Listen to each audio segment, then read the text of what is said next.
BBC বাংলার অধিবেশন প্রবাহতে আপনাদের স্বাগত। আজ আপনাদের সাথে লন্ডন স্টুডিও থেকে আছি মানসী বড়ুয়া। ইন্নালিল্লাহ, আবারও পুরো মধ্যপ্রাচ্যে তৃতীয় বিশ্বযুদ্ধ শুরু হয়ে গেছে। হরমুজ প্রণালীতে মার্কিন যুক্তরাষ্ট্র এবং ইরানের মধ্যে পাল্টাপাল্টি হামলা শুরু হয়েছে। মার্কিন ডেস্ট্রয়ারকে গুড়িয়ে দিয়েছে ইরান, আর তেহরানেও একের পর এক হামলা চালাতে শুরু করেছে মার্কিন বাহিনী। আর এরই মাঝে আমাদের হাতে এসে পৌঁছেছে এই যুদ্ধের সর্বশেষ গুরুত্বপূর্ণ সবথেকে তাজা আপডেট সংবাদ আপনাদের জানিয়ে দিব।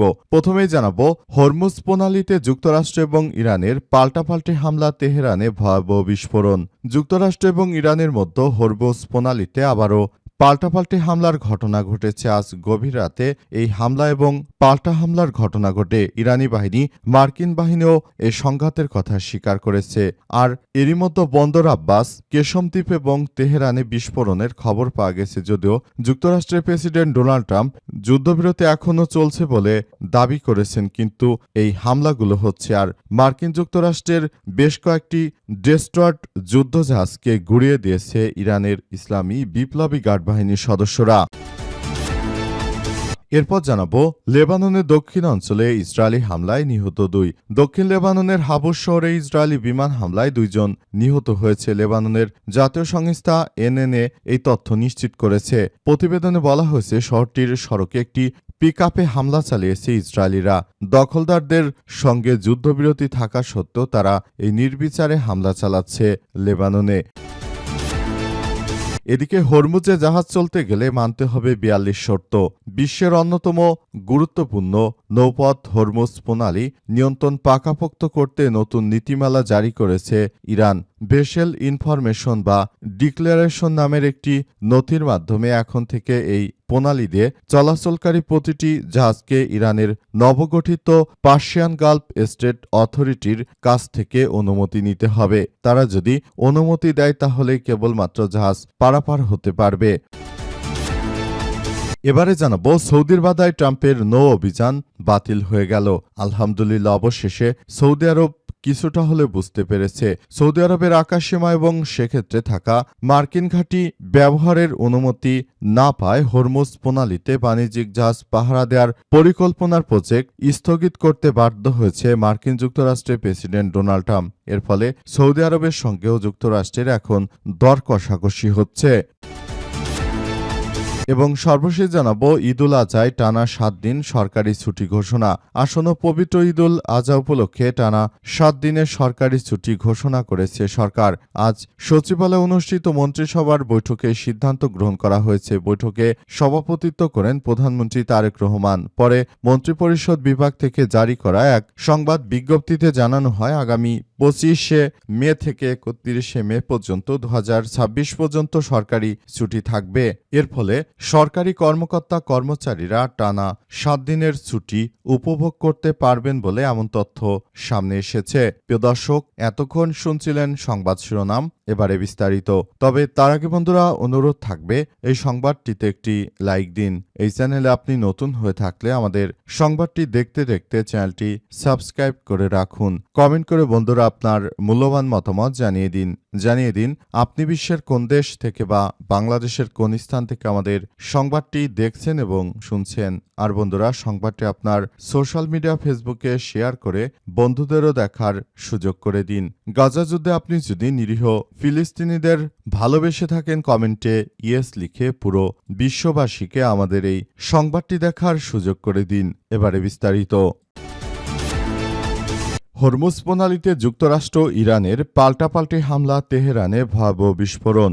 যুক্তরাষ্ট্র এবং ইরানের মধ্যে হরমুজ প্রণালীতে পাল্টাপাল্টি হামলার ঘটনা ঘটেছে। আজ 7 মে গভীর রাতে এই হামলা এবং পাল্টাপাল্টি হামলার ঘটনা ঘটে। ইরানি বাহিনী এবং মার্কিন বাহিনী ও এই সংঘাতের কথা স্বীকার করেছে।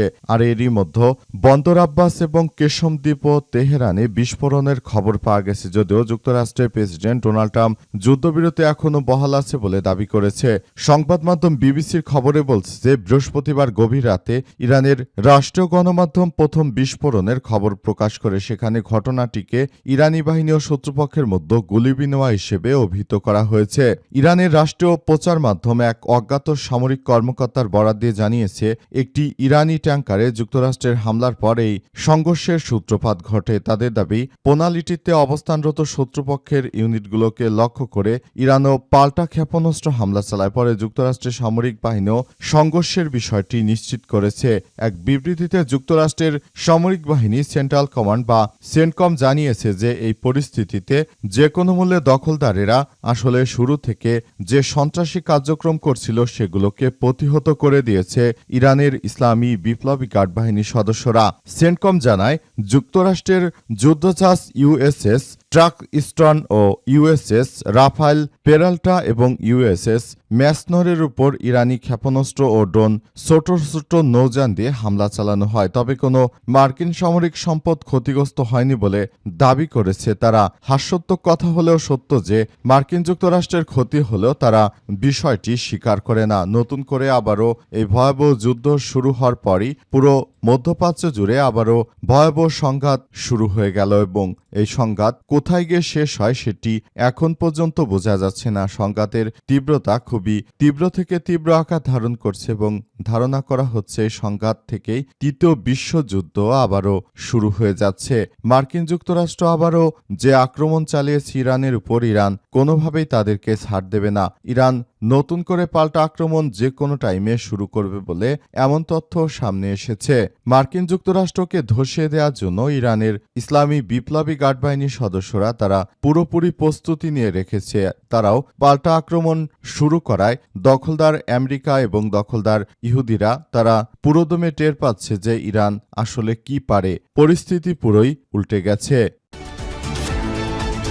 লেবাননের দক্ষিণাঞ্চলে ইসরায়েলি হামলায় নিহত 2। লেবাননের দক্ষিণাঞ্চলে হাবুর শহরে ইসরায়েলি বিমান হামলায় 2 জন নিহত হয়েছে। লেবাননের জাতীয় সংবাদ সংস্থা এনএনএ এই তথ্য নিশ্চিত করেছে। প্রতিবেদনে বলা হয়েছে যে শহরটির সড়কে একটি পিকআপে হামলা চালিয়েছে ইসরায়েলিরা। লেবাননের যোদ্ধাদের সঙ্গে যুদ্ধবিরতির মধ্যে লেবাননে নতুন করে আবার ইসরায়েলি সন্ত্রাসী এই হামলা শুরু হয়েছে।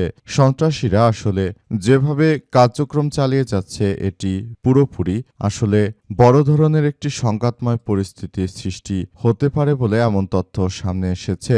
সবকিছু একদম ধ্বংসস্তূপে পরিণত হচ্ছে।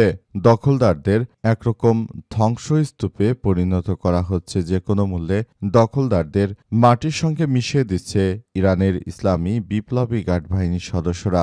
দখলদারেরা কল্পনা করতে পারেনি যে আসলে তাদের কি হতে চলেছে। দখলদারেরা শুরু থেকে যে ধরনের কার্যক্রম শুরু হচ্ছে সেটি কোনোভাবেই আসলে গ্রহণযোগ্য হতে পারে না।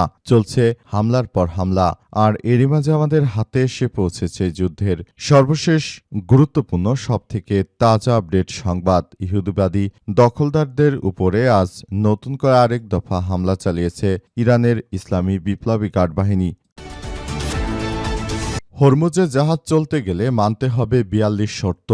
বিশ্বের অন্যতম গুরুত্বপূর্ণ নৌপথ হরমুজ প্রণালীর নিয়ন্ত্রণ পাকাপোক্ত করতে নতুন নীতিমালা জারি করেছে ইরান। ভেসেল ইনফরমেশন বা ডিক্লারেশন নামের একটি নথির মাধ্যমে এখন থেকে এই প্রণালী দিয়ে চলাচলকারী জাহাজ ইরানের নবগঠিত পার্সিয়ান গালফ বা স্টেট অথরিটির বা পিজিএস এর কাছ থেকে অনুমতি নিতে হবে। মার্কিন সংবাদ মাধ্যম সিএনএন এর ওই নথির একটি কপি হাতে পেয়েছে। নতুন এই নিয়মে জাহাজগুলোকে 42টি প্রশ্নের উত্তর সংবলিত একটি আবেদন ফরম পূরণ করতে হবে। এতে জাহাজের বর্তমান ও পূর্বের নাম, পরিচয় নম্বর, মালিক ও ক্রু মেম্বারদের জাতীয়তা এবং পণ্য সামগ্রীর বিস্তারিত তথ্য চাওয়া হয়েছে। পিজিএস জানিয়েছে যে সঠিক তথ্য প্রদান সাপেক্ষে ইমেলের মাধ্যমে পরবর্তী নির্দেশনা অনুমতি দেয়া হবে। তথ্য ভুল বা অসম্পূর্ণ হলে তার দায়ভার আবেদনকারীকে বহন করতে হবে। ইরানের সর্বোচ্চ ধর্মীয় নেতা মোস্তফা খামেনি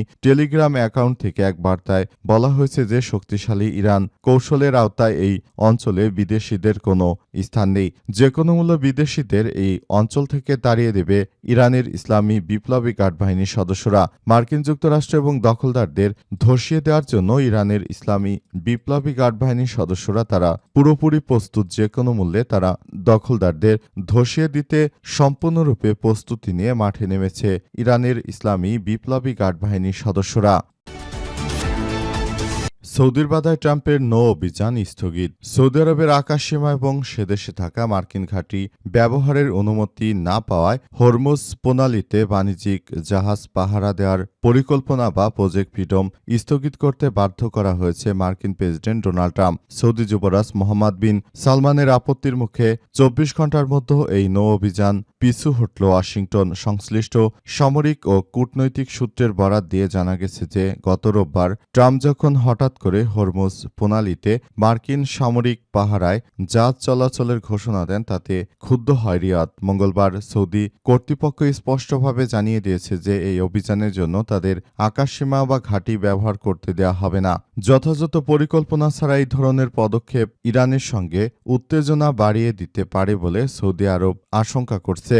পারস্য উপসাগরে মার্কিন নৌবাহিনী জাহাজগুলো সুরক্ষার জন্য যুদ্ধবিমান ও অ্যাটাক হেলিকপ্টার ব্যাপক আকাশ সহায়তা প্রয়োজন। সৌদি আরবের আকাশসীমা ব্যবহারের অনুমতি না মেলায় পুরো পরিকল্পনাটি অবাস্তব হয়ে পড়েছে। এরপরই ট্রাম্প মোহাম্মদ বিন সালমানের মধ্যে জরুরি ফোনালাপ হয়। তবে আশঙ্কার কথা হচ্ছে যে তাদের মধ্যে ফোনালাপ হলেও কোনো বিষয়ে চুক্তিতে তারা একমত হতে পারেনি। তারা দুইজনই এই চুক্তি করতে গিয়ে পুরোপুরি ব্যর্থ হয়ে গেছে।